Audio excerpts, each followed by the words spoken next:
बिहार विधानसभा चुनाव 2025 से पहले प्रधानमंत्री नरेंद्र मोदी ने एक बड़ा सियासी दांव खेला है, जिसे राजनीतिक हलकों में मास्टर स्ट्रोक माना जा रहा है। हाल ही में केंद्र सरकार द्वारा जनगणना की प्रक्रिया शुरू करने का ऐलान किया गया, जिसे बिहार की सियासत में जातिगत समीकरणों को प्रभावित करने वाला कदम बताया जा रहा है। इस कदम ने राष्ट्रीय जनता दल और कांग्रेस की रणनीतियों को झटका दिया है, जो जाति आधारित जनगणना की मांग को अपने चुनावी अभियान का प्रमुख मुद्दा बनाने की तैयारी में थे।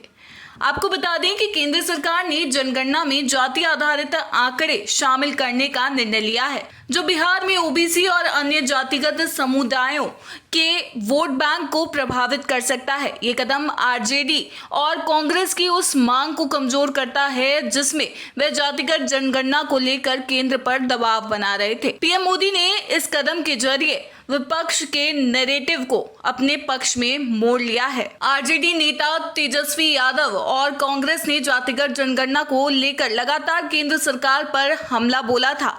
आरजेडी ने इसे सामाजिक न्याय का मुद्दा बनाकर ओबीसी और दलित वोटरों को लुभाने की कोशिश की थी। हालांकि अब केंद्र के इस फैसले ने उनकी रणनीति को कमजोर कर दिया है। मुख्यमंत्री नीतीश कुमार की जेडीयू, जो एनडीए का हिस्सा है, ने भी जातिगत जनगणना का समर्थन किया था, लेकिन केंद्र के इस कदम ने नीतीश की मांग को पूरा करते हुए बीजेपी को इसका श्रेय लेने का मौका दे दिया।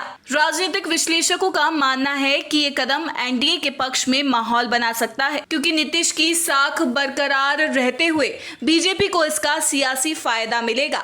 पीएम मोदी ने हाल ही में बिहार के मधुबनी में एक रैली को संबोधित किया था, जहां उन्होंने पहलगाम आतंकी हमले के बाद कड़ा संदेश देते हुए बिहार के विकास और किसानों के लिए 22,000 करोड़ रुपए की योजनाओं का उद्घाटन किया। उनकी ये सक्रियता बिहार चुनाव में एनडीए की स्थिति को मजबूत करने की रणनीति का हिस्सा मानी जा रही है। निश्चित करते हुए कि हमारा सामाजिक ताना बाना राजनीति के दबाव में न आए, जातियों की गणना एक सर्वे के स्थान पर मूल जनगणना में ही सम्मिलित होनी चाहिए।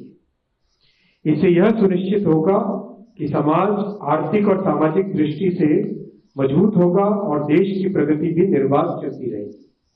आज दिनांक 30/4/2025 के दिन प्रधानमंत्री श्री नरेंद्र मोदी जी के नेतृत्व में राजनीतिक विषयों की कैबिनेट समिति ने यह निर्णय लिया है कि जातियों की गणना को आने वाली जनगणना में सम्मिलित किया जाए। यह इस बात को दर्शाता है कि वर्तमान सरकार देश और समाज के सर्वांगीण हितों और मूल्यों के लिए प्रतिबद्ध है।